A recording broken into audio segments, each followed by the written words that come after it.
Thank you for the organizers for inviting me here. 2 days ago it seems like our country was on the brink of the abyss, and I slept better tonight, after things were at least temporarily resolved. My co-speaker in this presentation is my sister-in-law, Orit, who is a physician. In our family, all the maids are hypochondriacs, so we marry young medical students to take care of our imaginary illnesses when we are young and real illnesses when we're older. So, shove it in.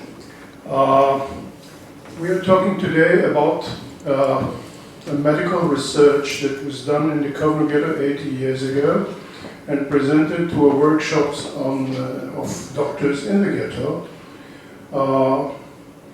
in 1943. This is the poster that accompanied this study. Originally it was in German and English translations are mine. So I'll talk about, can you hear me when I'm not bending? Yes. Yeah, good. Right. I'll talk about the historical aspects, and Orit will talk about the medical terms.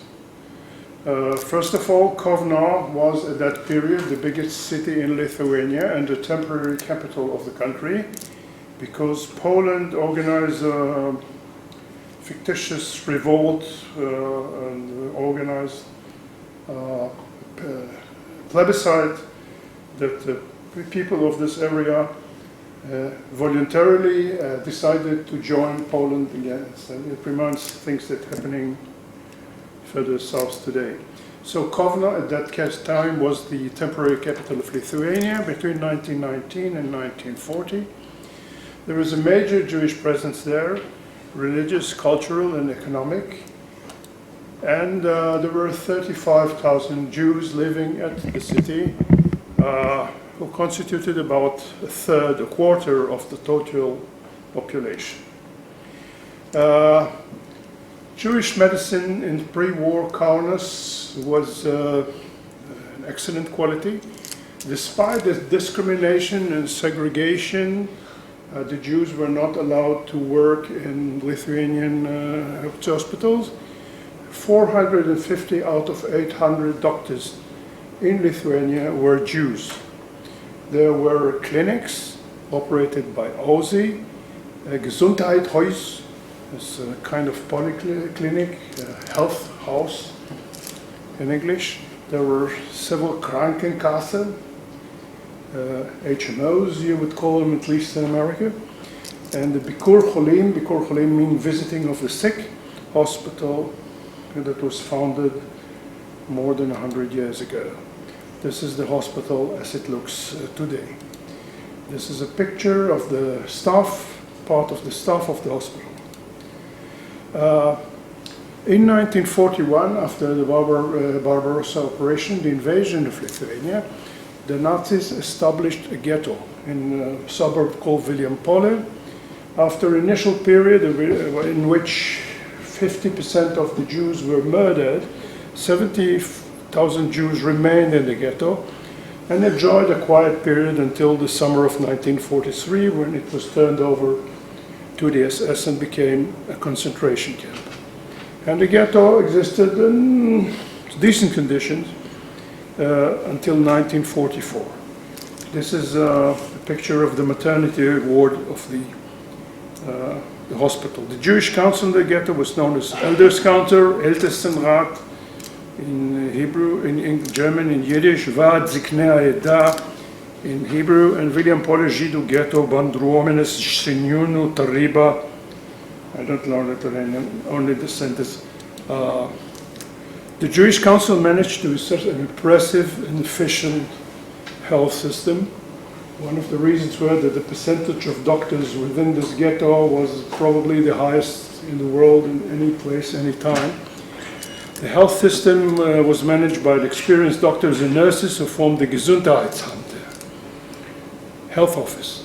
There was a general hospital, a special hospital for contagious disease, clinics run by specialists, outposts for emergency treatment, laboratory, pharmacy, psychiatric ward, and institutions for orphans and elderly and infirm people. Considerable effort was dedicated to sanitation and preventive medicine to prevent outbreaks of epidemics, which succeeded in preventing them. And when they occurred, they had very considerable success in treatment. We have statistics buried underground. There was a typhus epidemic with only less than 4% mortality. There was one major problem to deal with. Is the problem endangered the health, the slave labor in the aerodrome.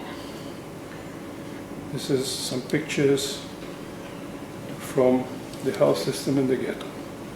And some statistics that were buried underground. For example, the number of Zahl von die Besucher, the number of visitors into different clinics. So we will talk about this aerodrome. This is the gate of the ghetto.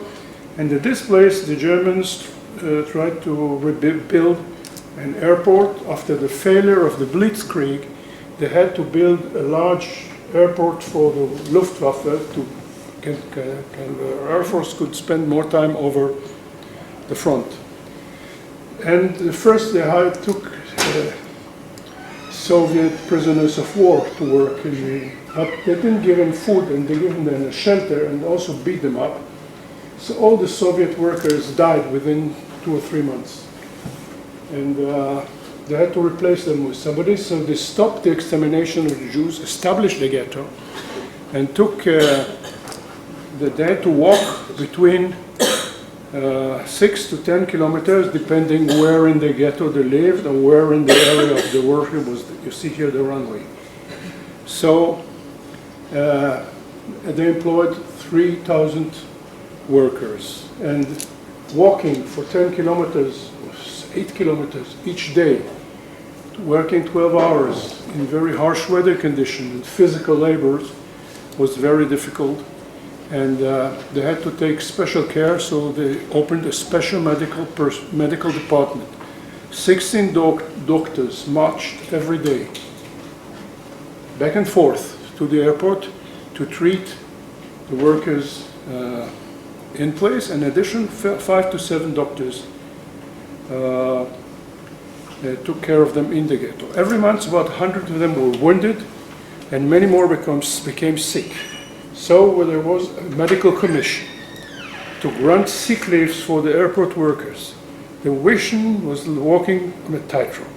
Granting too many leaves would endanger the entire ghetto population, while sending sick or unqualified people to work would endanger their health and even their lives. So I invite Orit to... Good morning. So our talk is based on a particular paper that was presented in a medical conference of the ghetto health system by Dr. Viktor Nahumovsky, who was the head of the airport doctors. So he was actually an occupational doctor. Occupational medicine, at the time called industrial medicine, is the branch of medicine that deals with the health of the workers, the prevention of diseases within the workers, and maintaining and increasing productivity in the workplace. So this is a profession that its loyalty is between the health of the people who work, but also the increasing their productivity for the employer. Now, when we think about Dr. Nahumovsky, his loyalty wasn't probably to the Nazis, but for his patients. But thinking about the fact that Rami mentioned a few minutes ago, that the whole existence of the ghetto was dependent upon the ability to provide workers for building the airport, we can think about the responsibility that Dr. Nahumovsky dealt with. So in his lecture, that Dr. Nahumovsky collected the data from the clinic between 1941 and 1943, and he documented numbers of patients, signs, symptoms, sick days, surgeries, diagnosis, and all this data exists. And from the data, he made some observations which he presented in the conference. And his paper that that Rami translated to English and we worked upon had three parts. The first was the morbidity that was related to the work. The second, the morbidity that was related to the life in the ghetto, and the occupational medicine really tries to differentiate between to decide which of the diseases is really attributed to the work condition rather than just to the life course, and some statistics. So I have chosen to start with the statistics just to give us a little picture of how this clinic ran. So there are about 4,000 to 5,000 people working at the airport, and about 5% of them would visit the clinic every day. And the total sick days that were granted was about 300 to 400. About 10% of the workers were on sick leaves every day. So actually the sick leaves was a method to keep them in life with the hard work that is that is demanded from them. And as Rami mentioned, 16 doctors, some of them working in the ghetto with home visits, some of them working in the ghetto, in the airport. And this is how the clinic ran. The diseases that are mentioned in Nahumovsky paper as the work-related diseases were probably not the most common diseases, but the most common diseases who interrupted work. The first of which is the feet sores. That was the main reason for sick days. Now think about the people who were city people, and they didn't have shoes that are suitable for working, for the long walks and the traumatic injuries. Especially the women suffered because they had high-heeled shoes and shoes that are not good for walking on unpaved ground and not good for working. And some of them even had to prefer to work barefoot. Now, after their shoes were torn, they used some homemade shoes, homemade slippers made of a wooden sole and ropes. These were really hurting the feet, causing erosions and even deformations of the feet.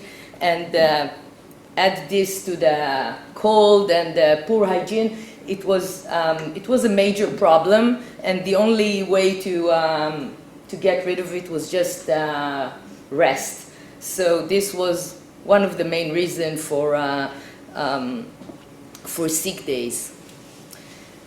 Second condition that he mentions is an orthopedic rheumatic condition called tendinitis nodosa, what we call today trigger finger.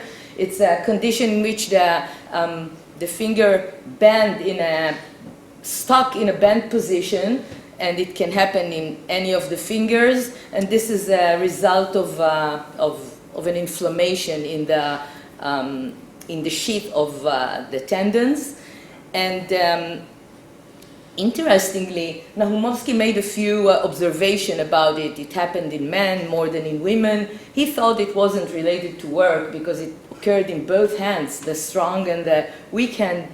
But now, and he thought it may be related to some nutritional deficiencies. But I can say that today we know that forceful clenching of the hand has to do with that disease, so it was actually a work-related disease.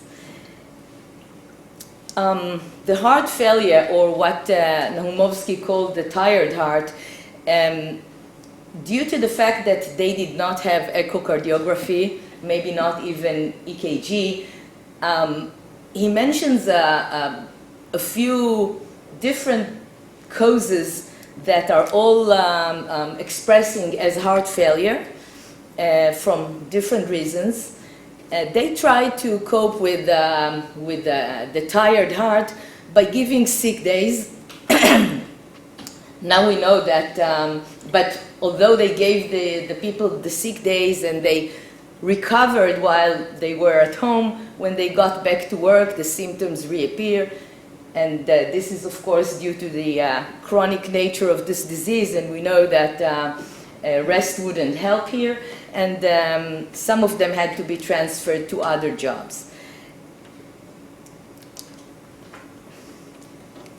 The weather-related injuries included the sunburns and frostbites, and in this section he also includes all the winter diseases, the flu, the pneumonia, the sinusitis, although we know today that there is more than exposure to cold weather needed to create those diseases. There were also the diseases that were just related to the conditions of the ghetto, the gastrointestinal diseases. There were a lot of digestion problems that were related to the food quality and the diet composition.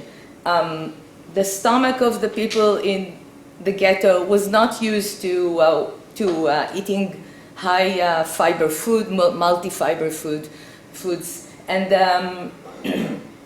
the use of flour, of very coarse flour, and eating a lot of vegetable peels and different kind of vegetables that their stomach was not used to, created a lot of intestinal problems, diarrhea, etc. But within time, they adjusted to the food, and the rate of these conditions decreased. You can see by the seasonal nature of the stomach diseases and the intestinal diseases, you can see the trends in the supply of food in the ghetto. For example, at some point, bakeries did not have enough wood to feed their ovens, and the bread that they produced was half-baked.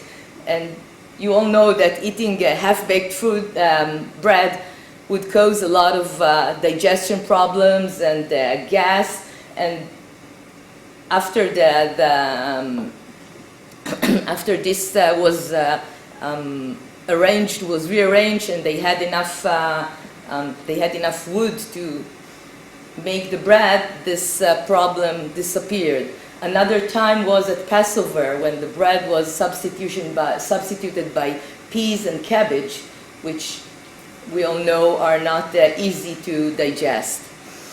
In addition to the intestinal problems that were caused by the food, there were outbreaks of dysentery, typhoid, but as Rami mentioned, they were very efficient in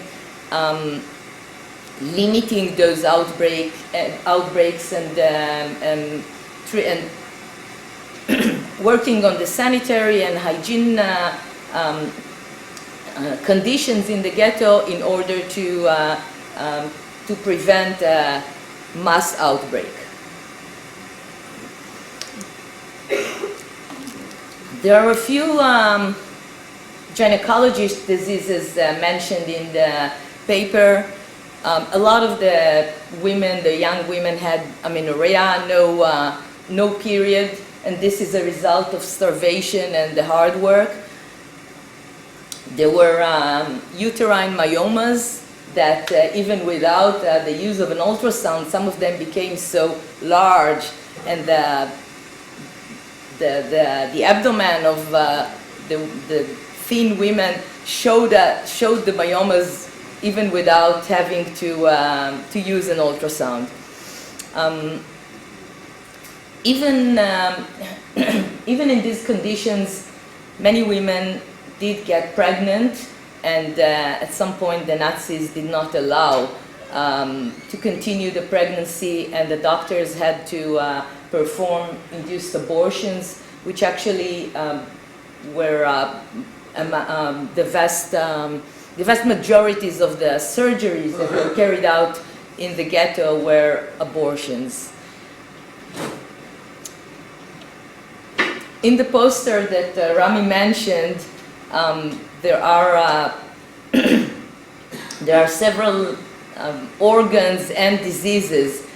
One of them was the MB, which we tried to understand what was MB.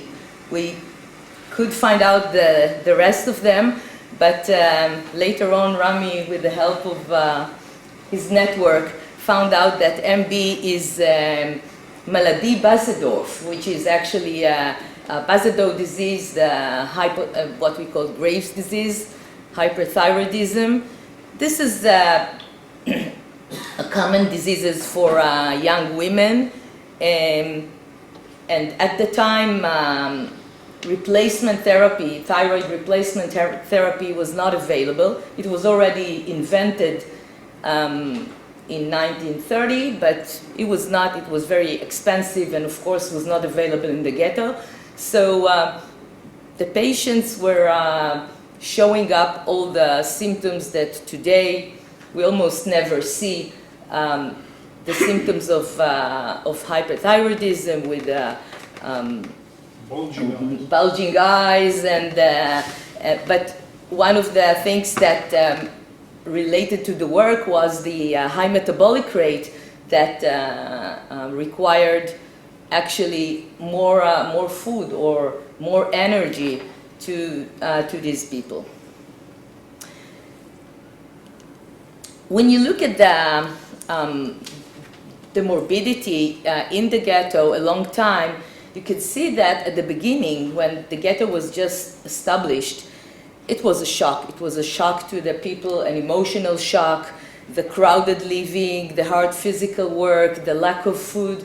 So the beginning of the ghetto, people were more sick. So it is really interesting to look how the diseases changed over time. A few ethical dilemmas and moral issues are coming up from that work that is described in the paper.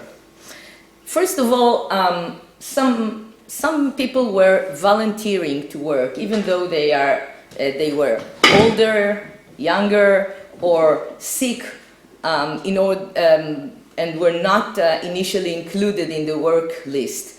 But being a worker protected them from the killing actions and provided them with some food, with a chance to collect some wood for heating on the way back and forth. So a lot of people wanted to work. The airport doctors had to decide what's more risky to this person's lives, to go to work when you're sick or unqualified, or to be announced as unqualified for work.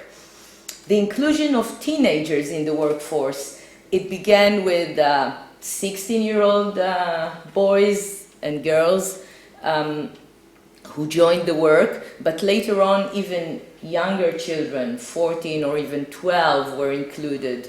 And I'm a pediatrician, and I can tell you, and you probably know, that 12-year-old and 14-year-old are still children, and it was a decision to send them to work. The doctors were making some actions to, because the numbers and the reports of the clinics could be reviewed by the Nazis, so they were masking the exact number of sick days that they were granting. They had codes like 2XL, 3XL to give the people a chance to rest. And they were also hiding information about the epidemics by using general diagnosis rather than disclosing the fact that there is an epidemic that could be contamination running within the workers. And also, as every clinic, they had to deal with people who want to exempt themselves from work, and with people who were malingering or dodging.